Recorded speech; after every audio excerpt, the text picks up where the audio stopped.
56వ కీర్తన 8వ వచనం. నా సంచారములను నీవు లెక్కించి ఉన్నావు, నా కన్నీళ్లు నీ బుడ్డిలో ఉంచబడి ఉన్నవి, అవి నీ కవిలలో కనబడును గదా. ప్రభునందు ప్రియులారా, 56వ కీర్తనలో దావీదు మిక్కిలి బాధతో ప్రార్థన చేస్తూ ఉన్నాడు. చాలా అపాయములో ఉన్నాడు, చాలా వేదనలో ఉన్నాడు, చాలా సమస్యలు ఉన్నాడు, కృంగిపోయి నలిగిపోయి ఉన్నాడు. గమనించండి, 2వ వచనంలో అంటున్నాడు, అనేకులు గర్వించి నాతో పోరాడుచున్నారు. 3వ వచనములో నాకు భయము సంభవించు దినమున నిన్ను ఆశ్రయించుచున్నాను అన్నాడు.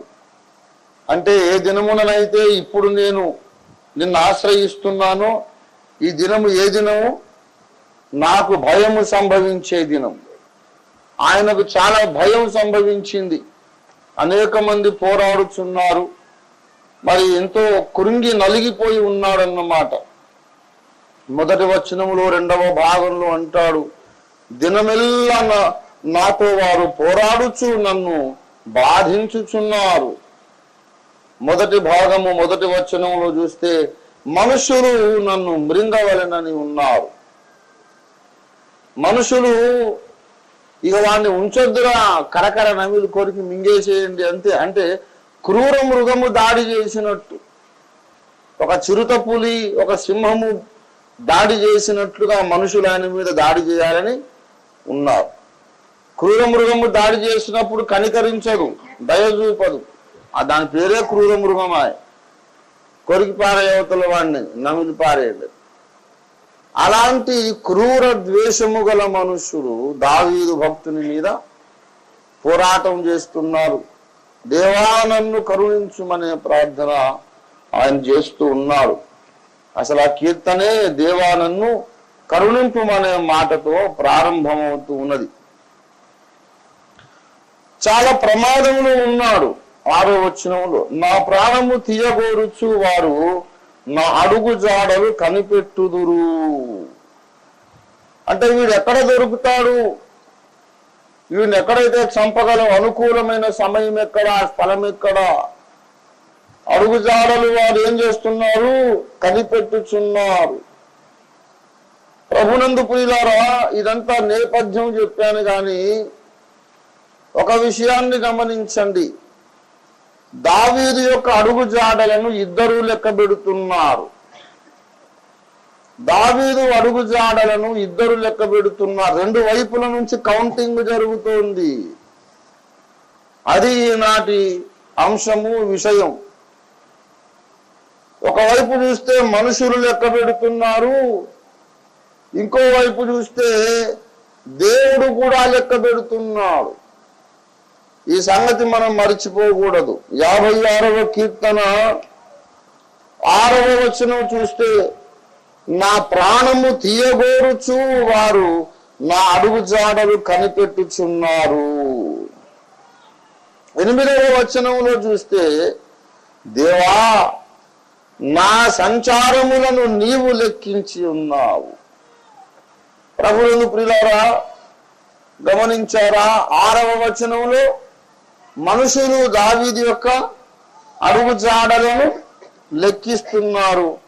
8వ వచనంలో దేవుడు దావీదు యొక్క అడుగు జాడలు లేక సంచారములను లెక్కిస్తున్నారు. సంచారం అన్నా అడుగు జాడలు లెక్క పెట్టమైనా ఒకటే. సంచరించుట, నడచుట, ప్రయాణించుట ఇవన్నీ ఒకటే. నడవకుండా సంచరించలేడు కదా, నడుస్తున్నాడు, సంచరిస్తున్నాడు. అడుగు జాడలు లెక్కించడమైనా సంచారము లెక్కించడమైనా ఒకటే. మానవులు దైవ భక్తుల అడుగు జాడలను లెక్కిస్తూ ఉన్నారు. పరలోకము నుండి దేవుడు కూడా తన భక్తుల యొక్క అడుగు జాడలు లెక్కిస్తున్నారు. వీళ్ళ లెక్కింపుకు వేరే ఉద్దేశ్యం ఉంది. పర్పస్ వేరే, అభిప్రాయము ఉద్దేశము వేరు, వీళ్ళ గురి వేరు. మనుషులు లెక్కించడానికి ఉన్నటువంటి కారణం వేరు, ఉద్దేశం వేరు. దేవుడు లెక్కించడానికి ఉన్న ఉద్దేశం వేరు. ఏదేమైనా మనం గమనించాలి, మన ప్రవర్తనను లోకము గమనిస్తోంది, దేవుడు గమనిస్తున్నాడు. మన ప్రవర్తనను గమనిస్తున్నాడని చెప్పడానికి దేవుని వాక్యంలో ఏమని రాయబడిందంటే, అడుగుజాడలు లెక్కించుచున్నాడు, కారములను లెక్కించుచున్నాడు. అంటే every step is being counted and taken account of. It is being taken in to account. చాలా జాగ్రత్తగా ప్రతి అడుగు తీసి అడుగు వేసినప్పుడు దేవుడు లెక్క రాసుకుంటున్నాడు. ఇదిగో నా కుమారుడు ఒక అడుగు తీశాడు, ఒక అడుగు ఉత్తరం వైపు వేశాడు, ఉత్తరము దిశగానే ఒక 100 అడుగులు వేశాడు. 100 అడుగు, మొదటి అడుగు ఉత్తరం వైపు, మళ్ళీ రెండవది ఉత్తరం వైపు, 40ది. సడన్ గా 201వ అడుగు ఈశాన్యానికి తిరిగాడు. దేవుడంతా కనిపెడుతున్నాడు అన్నమాట. నా సంచారములను లెక్కించుచున్నాడు. ప్రభునందు ప్రియులారా, ఈ భూమి మీద నీ సంచారములను, నా సంచారములను దేవుడు లెక్క పెడుతూ ఉన్నాడని మనం మర్చిపోవద్దు. What you do and how you think, how you act, everything is being recorded in the holy book of God. మొత్తం దేవుడు రాసి పెడుతున్నాడు. యెహోవా యందు భయభక్తులు గలవారు మాట్లాడుకొనుచుండగా యెహోవా చెవియొగ్గి ఆలకించెను. అప్పుడు ఆయన సముఖమందు ఒక గ్రంథము వ్రాయబడెను కదా.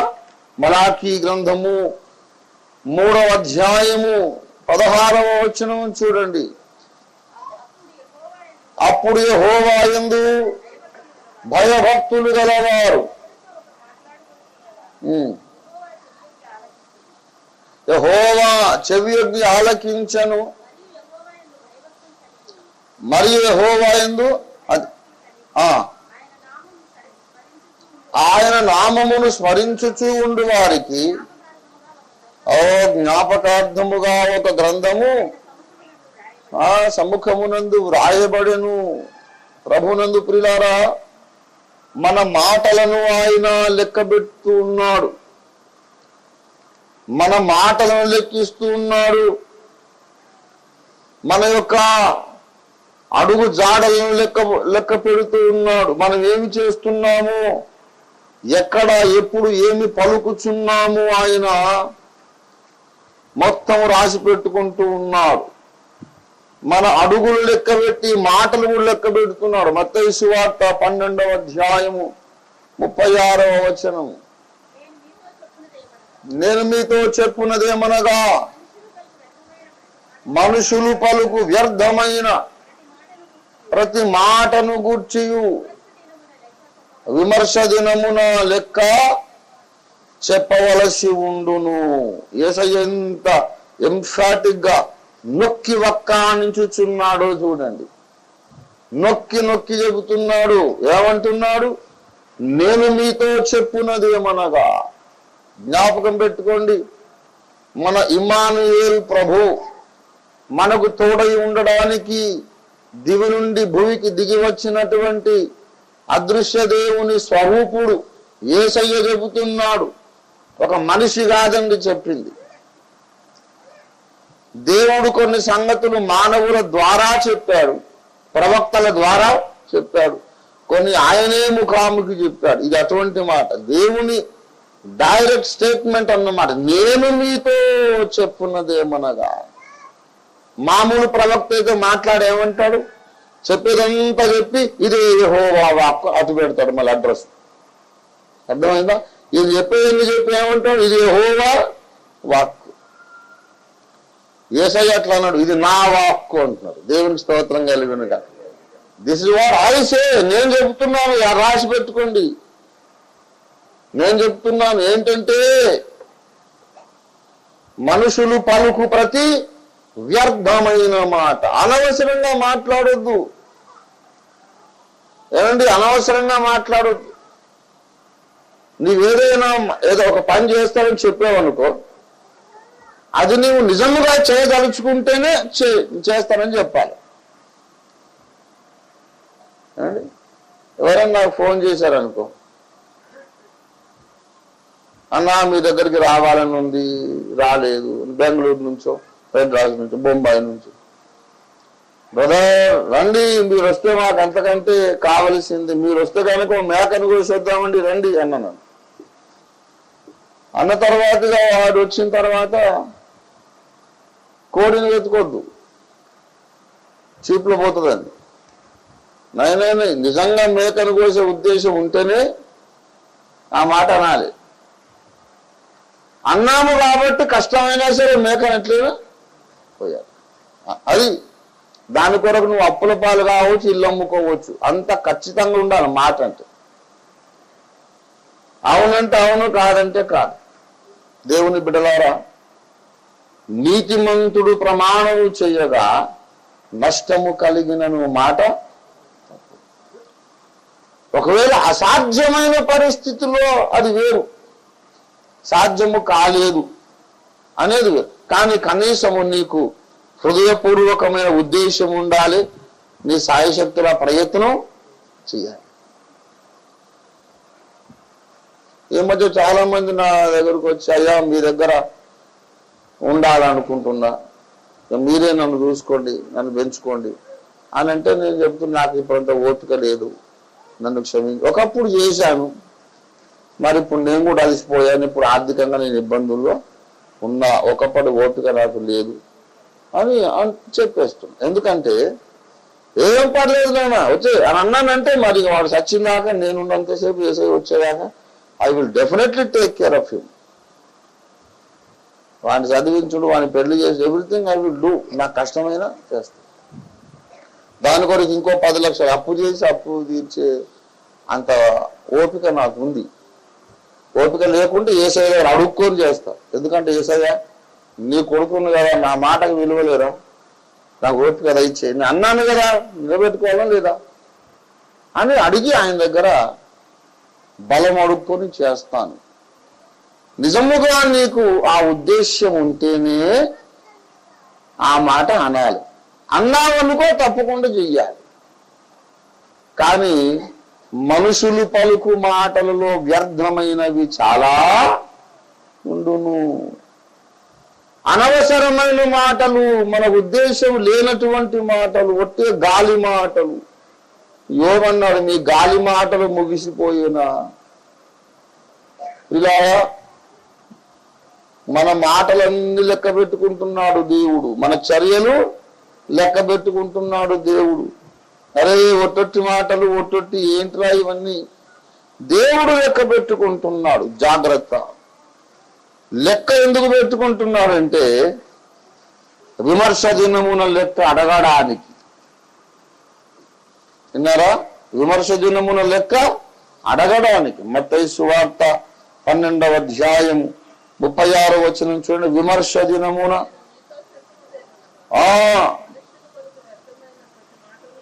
వ్యర్థమైన ప్రతి మాటను గూర్చియు విమర్శ దినమున వారు లెక్క చెప్పవలసి ఉండును. విమర్శ దినం ఒక సమయం వస్తుంది, దేవుడు అడుగుతాడు, ఆ రోజు ఇట్లా ఎందుకు అన్నావు నువ్వు? Do you really mean it? నిజముగా నువ్వు అది ఉద్దేశం కలిగి అన్నావు, ఎందుకు అన్నావు? మోసం చేసే మాటలు మనం చెప్పకూడదు, ఎవరినో మెప్పించే మాటలు మనం చెప్పకూడదు, ముఖస్థుతి మాటలు మనం మాట్లాడకూడదు. క్రైస్తవుడికి ముఖస్థుతి తగనే తగదు. వాడు దొర గాని, వాడు మిషనరీ గాని, కోటీశ్వరుడు గాని, దేశానికి రాజు గాని ముఖస్థుతి మాటలు చెప్పొద్దు. బాగుందంటే బాగుంది, బాగలేదంటే బాగలేదు. చాలా మంది నా దగ్గరకు వచ్చి, మీ క్యాసెట్లో ఒక పాట పాడియండి అన్న, మాకు కూడా కొంచెం లైఫ్ ఇవ్వండి, మాకు కూడా కొంచెం అంటే నా లైఫ్ పోతుంది ఇక్కడ నీకు లైఫ్ ఇస్తే నువ్వు ఇంకా అంత ఎదగలేదులే, కొంచెం ఎదుగు, నేర్చుకో, సంగీతం నేర్చుకో. ఒకడు వచ్చి అప్పుడు చిన్నప్పుడు మేము నాటకాలు కూడా కొన్ని ప్రాక్టీస్ చేశాం. యందమూరి వీరేంద్రనాథ్ రాసినటువంటి మనుషులు వస్తున్నారు జాగ్రత్త, అది వేసేది అప్పుడెప్పుడు. చాలా ఒకడు వచ్చి నేను కూడా డ్రామాలు ఉంటాను వచ్చి నేను డైలాగ్ డెలివరీ చేయాలి. భార్యాభర్తలు అను అంటే భార్యాభర్తలు అంటారు. భార్యాభర్తలేంద్రా, భర్తను అంటే భర్తలు అన్న కదా సార్, అన్నారు కదా అని భార్యాభర్తలు అన్నాడు. వాడు పొల్లు ఇక్కడ పెట్టి అక్కడ తీసేస్తున్నాడు, ఇక్కడ పోయినాడు. 2 పొల్లులు పెట్టు, భార్యాభర్తలు అని కష్టపడి ఎగిరి ఒరే నువ్వు ఇట్లయితే ఏం డైలాగ్ డెలివరీ చేస్తావు పో అని. వాడు కూడా యూనియన్ లీడర్ బాగుమరిది, యూనియన్ లేదు ఆనియన్ లేదు పో అని చెప్పినాం అక్కడి నుంచి. నేను చేస్తా, కుదరదు.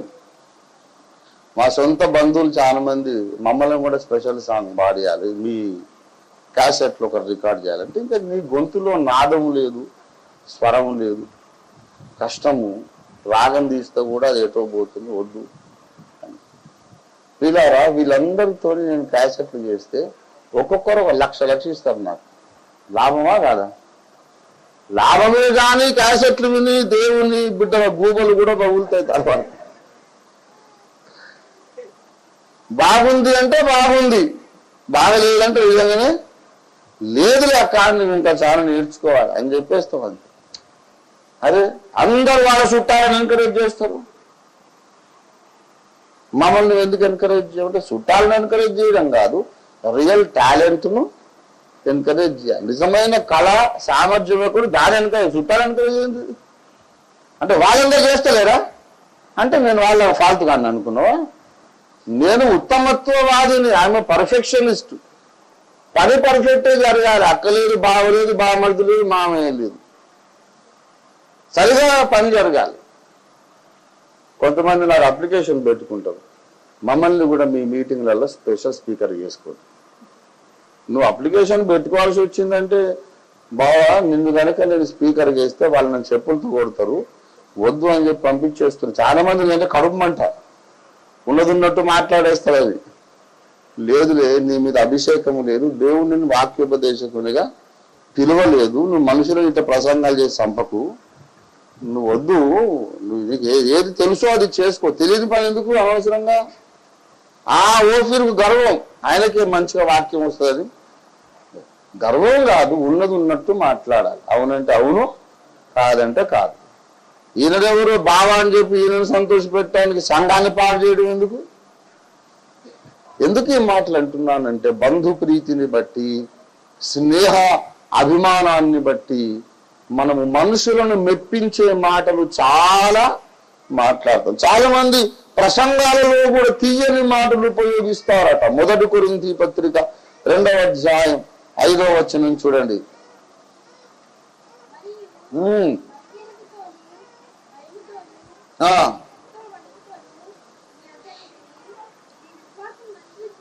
మీ విశ్వాసము మనుషుల జ్ఞానమును ఆధారము చేసి కొనక దేవుని శక్తిని ఆధారము చేసుకొని ఉండవలెనని నేను మాట్లాడినను, సువార్త ప్రకటించినను,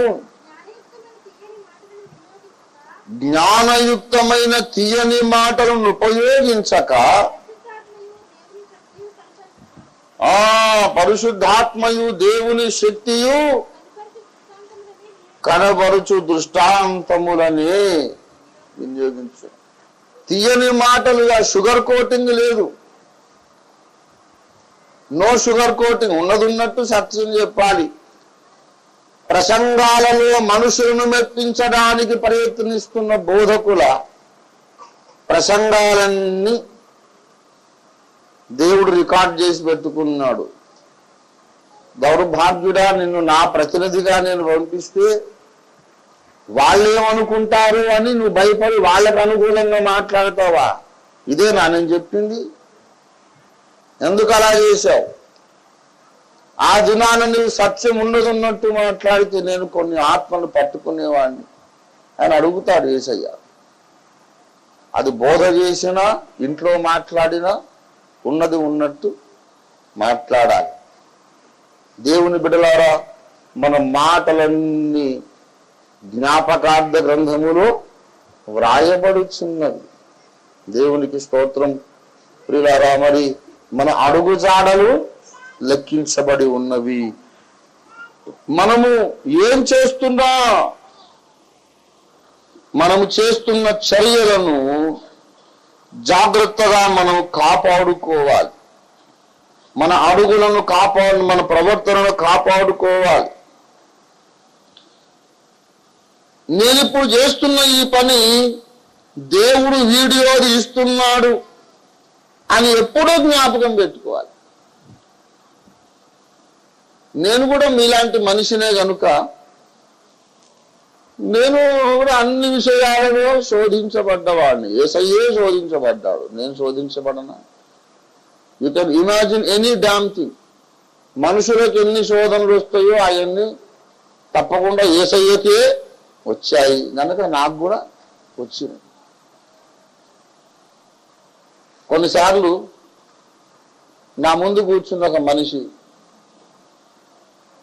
ఆ మనిషితో నేను ఏదన్నా ఒక మాట మాట్లాడబోతున్నాను అనుకో,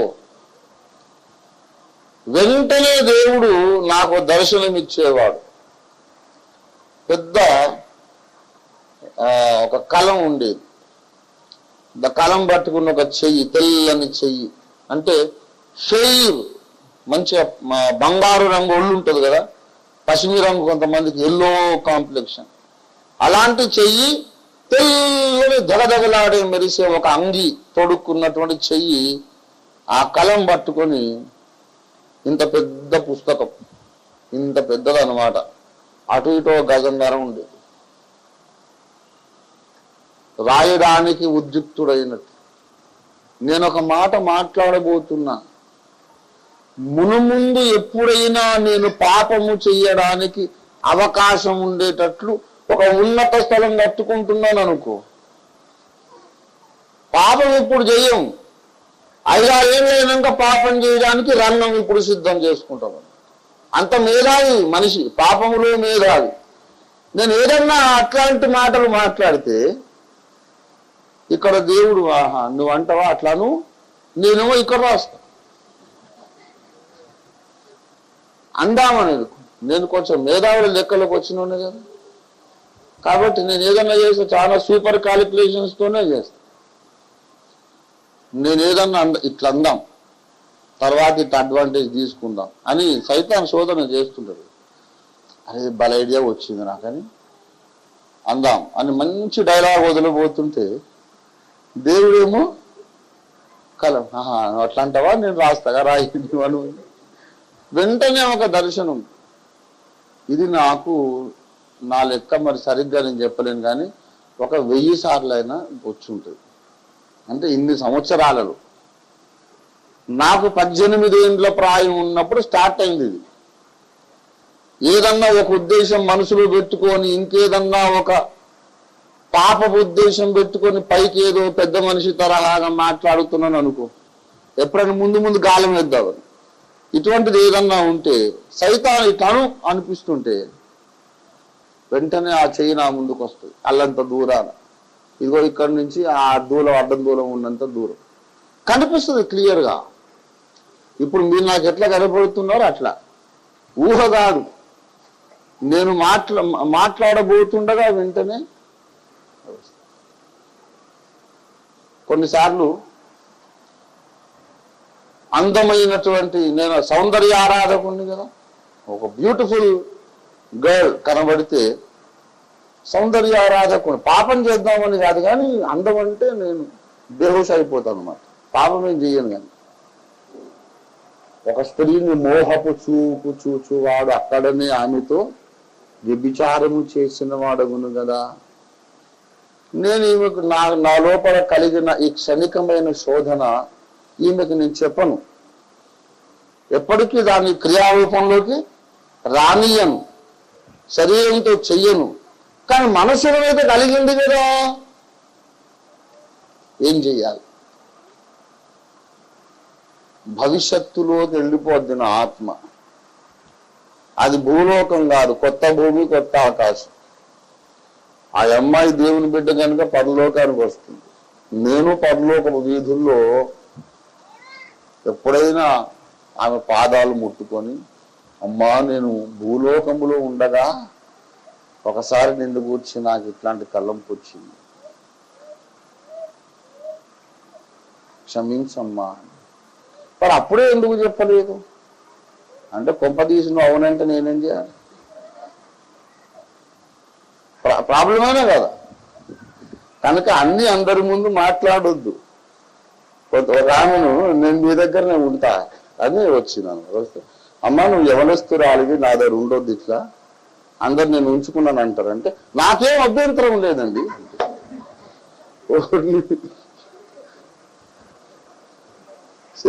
నీకు అభ్యంతరం లేదా? నాకు మాత్రం గంపడ అభ్యంతరం ఉంది. పోయి ఇక్కడి నుంచి అని వెంటనే వాళ్ళ ఊరికి టికెట్ కొని పంపించిన. అది మన ఇంట్లో ఉన్న వాళ్ళు చాలా మందికి తెలుసు, అందరికి కల్పన కాదు. నేను అన్ని ఖచ్చితమైన సత్యాలే చెప్తున్నా, కల్పన కాదు. దేవుని బిడ్డలారా, అందరు ఇట్లా అనుకుంటారు అమ్మ అంటే నాకేం అభ్యంతరం లేదు బ్రదర్ అంటుంది. ఏంటిది అభ్యంతరం లేదు? కనుక అట్లాంటి అభ్యంతరాలు లేని విశాల హృదయులు ఉంటారు కాబట్టి అక్కడికి పోయిన తర్వాత చెప్తాను, నేను కాళ్ళు పట్టుకొని నిన్ను కూర్చొని ఒక్కసారి నేను ఈ తలంపు వచ్చిందమ్మా నన్ను క్షమించను. ఇప్పుడు యేసయ్యను అడుగుతా, అక్కడేమో వాళ్ళని అడుగుతా. ఎవరెవరి మీద నాకు తప్పు తలంపు వచ్చిందో నాకు తెలుసు. క్షమాపణ ఉత్తరాలు రెడీ చేసి పెట్టుకున్నా. అంత ఖచ్చితంగా ఉండాలని చెప్తున్నా. మన భక్తి, మన క్రైస్తవ భక్తి అంటే నాటకం కాదు. ప్రతి తలంపు లెక్కించబడి ఉన్నది, ప్రతి మాట లెక్కించబడి ఉంది, ప్రతి కార్యము ప్రతి క్రియ కూడా లెక్కించబడి ఉంది.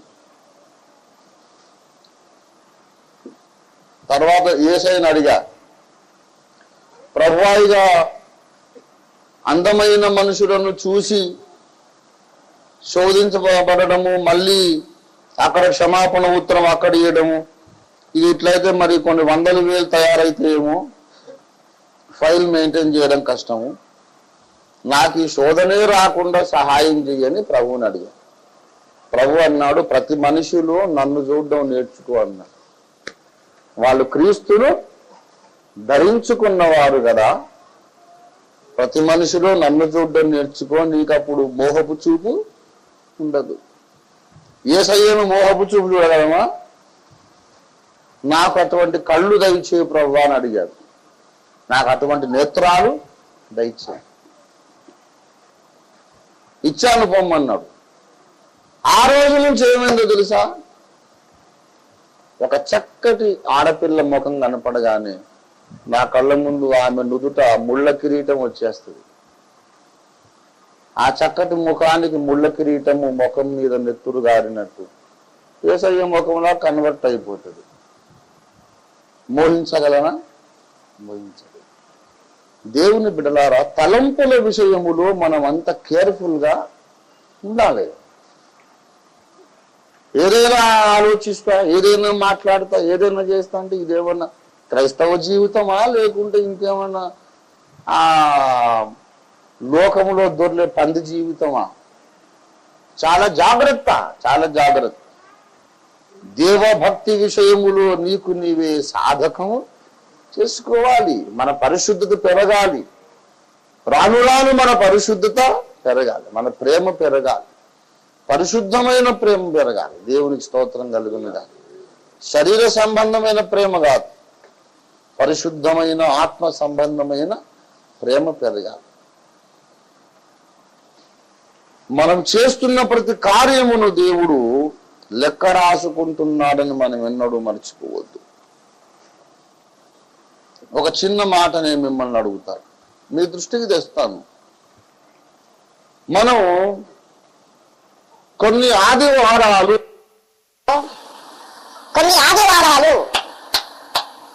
మనం కొన్ని ఆదివారాలు రెండవ సెషన్లో విజ్ఞాపన ప్రార్థన చేద్దామని నిర్ణయించుకున్నాం కదా. ప్రభువులకు ముందే మనకి ఇలాంటి విరివిగా వర్తమానం ఉంటుంది కనుక చాలు, ప్రీచింగ్ చాలు, బోధ విన్నది చాలు, విజ్ఞాపనలో గడుపుదాం, ప్రార్థనలో గడుపుదాం అని నేను ప్రకటించాను సంఘ నాయకునిగా కదా. కొన్ని ఆదివారాలు అలాగా ప్రార్థనలో ఉన్నాం. ప్రార్థన చేస్తూ ఉండగా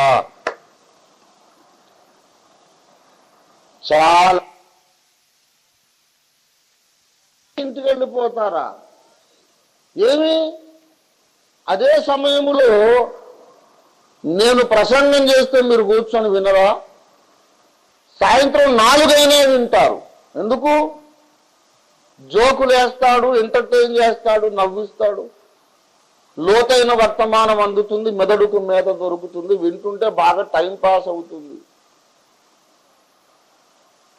నేను 4 గంటల దాకా ప్రసంగం చేసినా కూర్చున్న రోజులున్నాయి గుడి నిండుగా. కానీ ప్రార్థన చేద్దామంటే లేచి వెళ్ళిపోతారన్నమాట. సరే, ఒకవేళ ఆ ప్రార్థనైన పాస్టర్ గారు ఉండి నడిపిస్తుంటే వెళ్ళడానికి భయపడతారు. కానీ అసోసియేట్ పాస్టర్ గారు ఉండి నడిపిస్తే మంచిగా లేచి వెళ్ళిపోతారన్నమాట. అంటే దేవుని సన్నిధి అంటే భయపడుతున్నారా? దేవుని సన్నిధిని ఘనపరుస్తున్నారా? లేకపోతే పాస్టర్ గారిని ఘనపరుస్తున్నారా? ఏది ఎక్కువ ఘనమైనది? లేకపోతే లోపల భయం లేకపోయినా పాస్టర్ గారు చూస్తే మళ్ళీ రేపు దులుపుతాడని భయాన్ని కూర్చుంటున్నారా? అదా? ఇష్టం లేకపోయినా కూర్చుంటున్నావు సార్, కానీ నువ్వు నీ నోరు మంచిది కాదు కదా, అందుకని కూర్చోవలసి వస్తుంది. మరి అదన్నా చెప్పండి. దేవుడు పరలోకము నుండి గమనిస్తున్నాడండి. అగాపే సంఘములో ప్రార్థన మొదలు పెట్టగానే ఫలానా నా కుమార్తె లేచి వెళ్ళిపోతుంది. నేను కొన్నిసార్లు చాలా వేదన పడుతున్నాను. నాకు తెలుసు ఎవరెవరు వెళ్ళిపోతున్నారు. కొన్నిసార్లు నేను ఇంటికి నేను సెకండ్ బస్ స్టేషన్కి వెళ్ళి ట్రైన్ పట్టుకోవాలి. నాకు విశ్రాంతి ఉండదు కదా. ఇక్కడ నుంచి మళ్ళా గుంటూరులో ఆరాధన జరిగించాలి, అక్కడికి వెళ్తున్నా. వెళ్ళేటప్పుడు కొంతమంది ఇంటికి వెళ్ళిపోతున్నా. ఏమంత అర్జెంట్ వర్కా? నేను ఒకవేళ ప్రసంగం ఎత్తుకుంటే కూర్చోరా? కూర్చుంటారు. నీ వేస్తున్న అడుగులు దేవుడు లెక్క పెడుతున్నాడు. వేస్తున్న అడుగులు దేవుడు లెక్క పెడుతున్నాడు. నేను ఎన్నోసార్లు చెప్పాను, నీకు ప్రియమైనటువంటి ఒక కుమార్తె, నీకు ప్రియమైన ఒక కుమారుడు మెయిన్ రోడ్లో యాక్సిడెంట్ అయిపోయింది, తల పగిలిన రోడ్డు మీద పడి ఉన్నాడు అని ఎవరైనా చెప్పారనుకో,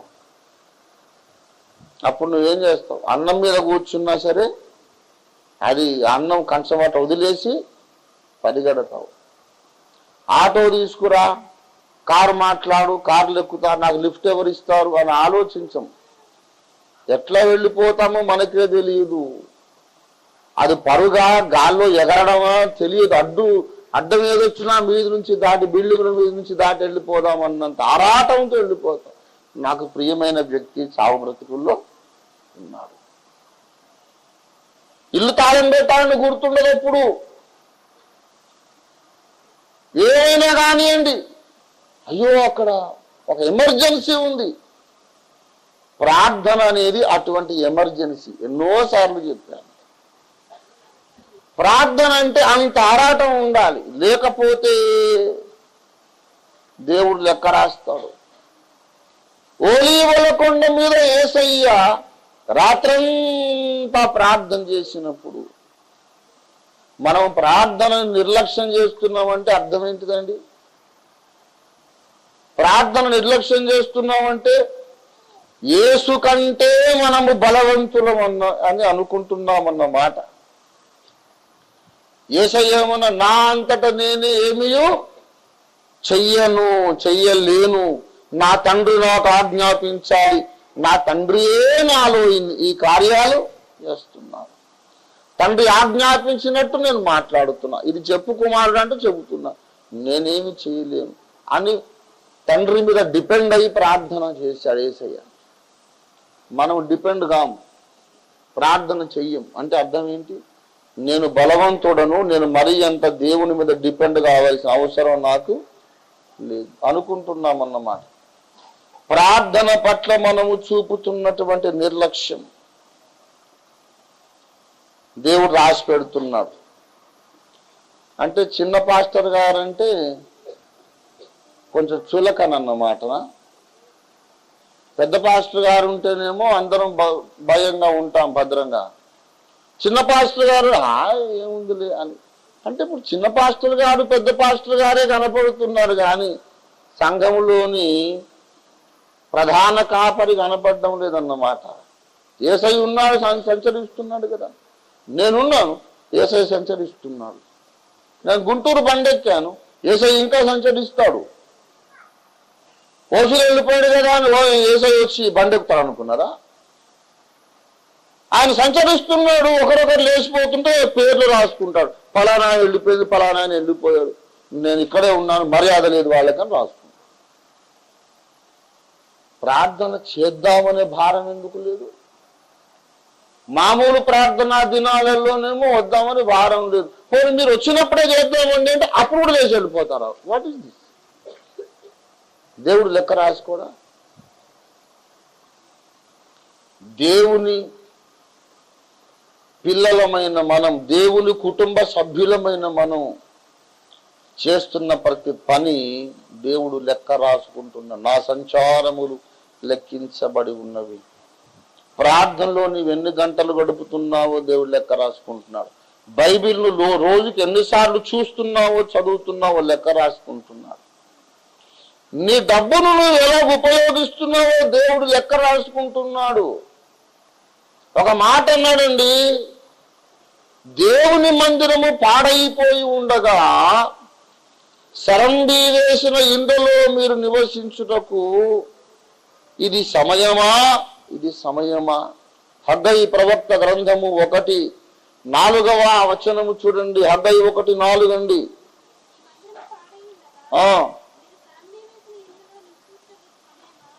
మీరు సరంబి వేసిన ఇండ్లలో నివసించుటకు ఇది. ప్రభునందు ప్రియులారా, దేవుడు అడుగుతున్నాడు. సరంబి వేసిన ఇండ్లంటే బాగా చక్కని నగిషీ పని అలంకరణ చేసినటువంటి ఇంద్రభవనమా రాజభవనమా అనిపించేటటువంటి మంచి ఖరీదైన ఇండ్లలో మీరున్నారు. కానీ అక్కడ ఉన్న మందిరాన్ని చూడండి. మందిరం ఎలా ఉంది? పాడైపోయి ఉన్నది. మందిరమును బాగు చేద్దామనే భారము లేదు. అందుకే సంపాదనంతా కూడా వాళ్ళు తమ సుఖము కొరకే ఖర్చు పెడుతున్నారు. నాకు తెలుసు దేవుని బిడ్డలారా,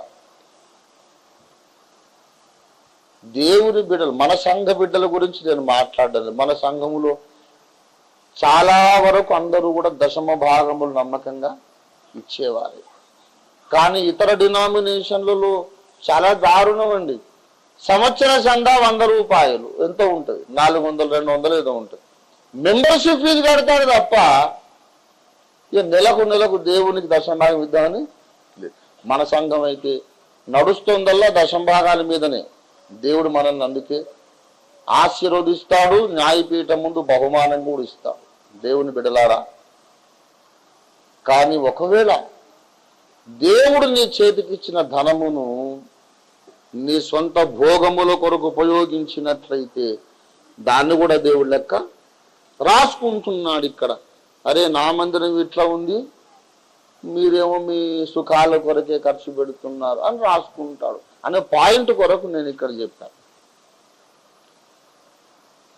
ప్రభునందు ప్రియులారా, మన డబ్బును మనం ఎలా ఖర్చు చేస్తున్నాం, సమయాన్ని ఎలా ఖర్చు చేస్తున్నాం, ఇంకా ఏమండి ప్రార్థన పట్ల మన వైఖరి ఎలా ఉన్నది, ఇవన్నీ దేవుడు లెక్క రాసుకుంటున్నాడు. మన అడుగు జాడలు, ఆయన మన సమయాన్ని గడిపే విధానాన్ని ఆయన లెక్కించి రాసుకున్నాడు. నా కన్నీటి బిందువులు, ఎన్ని కన్నీళ్లు కార్చామో అది కూడా రాయబడి ఉందంట కదా. 56:8 ఏమన్నాడు? 56వ కీర్తన 8వ వచనం, నా కన్నీళ్లు నీ బుడ్డిలో, నీవెంతసేపు మోకరించావు, ఎన్ని కన్నీళ్లు కార్చావు, అది కూడా లెక్క పెట్టుకుంటున్నాడు ఆయన. చాలా మంది విశ్వాసుల యొక్క జీవితంలో ఒక కన్నీటి బొట్టేనే లేదు. They never weep, cry in the presence of God. ప్రార్థనలో ప్రసవ వేదన పడుటంటే ఏమిటో తెలియని వారు అధిక సంఖ్యాకులు ఉన్నారు. ప్రియులారా, దేవుని ముందు మన లెక్క ఎలా కనబడుతుందో మనం ఆలోచించేద్దాం. మన దేవుడు లెక్క రాసుకునే దేవుడు, అంతా లెక్క ప్రకారం చేశాడు ఆయన. ఖచ్చితంగా లెక్క ప్రకారం. అసలు దేవుని కంటే పెద్ద లెక్కల మాస్టారు, మ్యాథమెటిషియన్ ఎవరు లేరు. 6 దినముల్లో సృష్టి చేశాను, 7వ దినమున విశ్రమించను. ఏమండి, అన్ని లెక్కించాడు మొత్తం. నక్షత్రముల సంఖ్యను ఆయన నియమించాడు. వాటి సంఖ్యను ఆయన వాటికి అన్నిటికీ పేర్లు పెట్టాడు. నక్షత్రాలు లెక్క పెట్టాడు. మన తల మీద వెంట్రుకలు కూడా లెక్క పెట్టాడు. అందరినీ లెక్క పెడుతున్నాడు, అన్నిటినీ లెక్క పెడుతున్నాడు. మన ప్రార్థన గంటలను లెక్క పెడుతున్నాడు. మనం ఇచ్చే కానుకలను లెక్క పెడుతున్నాడు.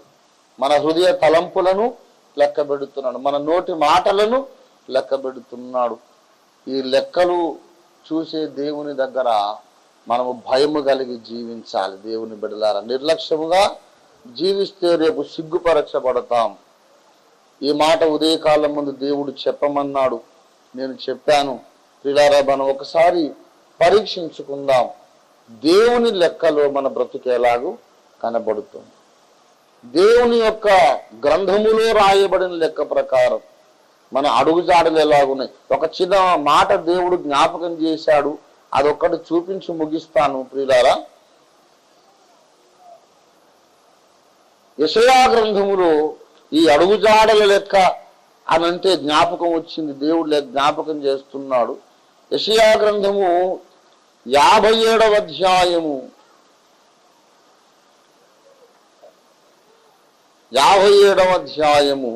10వ వచనము చూడండి. నీ దూర ప్రయాణము చేత నీవు ప్రయాసపడినను అది అసాధ్యమని నీవు అనుకొనలేదు. పాపము చేయడానికి పోయేదంట అయ్యగారు.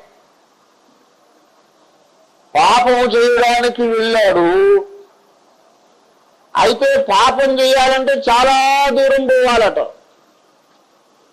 చాలా దూరం పోవాలి, కానీ అది ఆయాసమని అనుకోలేదు. ఒక తప్పు పని చేయాలి, చాలా దూరం నడవాలి, బస్సులెక్కి ప్రయాణం చేయాలి, అయినా సరే వెళ్ళాడు. అది అసాధ్యమని నీవు అనుకోలేదు. అంటే ఆ తప్పు పని చేయాలి అంత ఆశ ఉంది. ఒక తప్పుడు పని చేయడానికి ఎంత దూరమైనా ప్రయాణం చేస్తారు, కానీ దేవుని సన్నిధిలో గడపడానికి కొంత దూరమైనా రాలేరు. దేవుడు లెక్క రాసుకుంటున్నాడు. బాబు, నువ్వు కొన్నిసార్లు పాపము చేయడానికి చాలా దూరము నడవలేదా? పాపము చేయడానికి నీవు 100 మైళ్ళు ప్రయాణం చేయలేదా? మరి నా సన్నిధికి రావడానికి నీవెందుకయ్యా వెనకాడావు? అడుగులకు ఏదో కట్టేసినట్టు వెనకాడుతాయేంటి? కనుక దేవుడు అన్ని లెక్క చూస్తున్నాడండి. మనం దేవుని సన్నిధిలో ఒకసారి మనం చాలా లోతైన విధంగా మన జీవిత విధానాన్ని బహులోతుగా మనం పరీక్షించి చూసుకుందాం. మన ప్రభు రాకడ బహు సమీపం, మన పోకడ ఎప్పుడో మనకు తెలియదు. మనం సిద్ధపడదాం, ప్రార్థన చేసుకుందాం. ప్రభు బలను సమీపించడానికి సిద్ధపడదాం. తీర్పు దినాన్ని లెక్క అప్పగించడానికి సిద్ధపడదాం. మన మధ్యలో సంచరిస్తున్న ప్రభువుకు ఇప్పుడే మనము లెక్క అప్పచెప్దాం. ప్రియులారా,